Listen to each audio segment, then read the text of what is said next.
Hey guys, in this video, I will show you how to adjust your Stripe settings to prevent failed payments on subscriptions. Alright, so let's begin with the video. First, open your browser and go to stripe.com.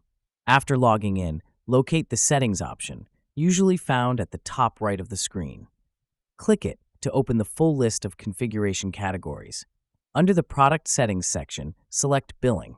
This will take you to a new page where you can control all aspects of your billing preferences and automation settings.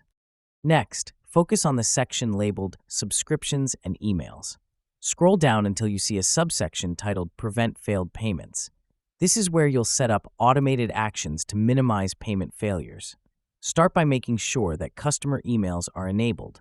Once you enable this setting, click Save to apply your changes.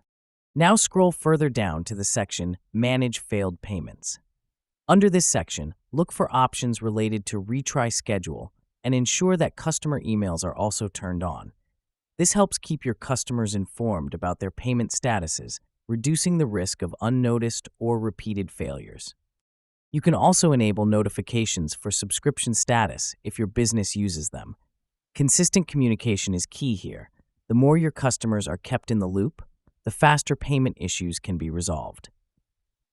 Once you've made all your adjustments, don't forget to scroll down one last time and click Save to finalize the changes. This step locks in all the updates and ensures your Stripe system applies them automatically. And that's it. So that is how you can adjust your Stripe settings to prevent failed payments on subscriptions. So that's all for this video. Thanks.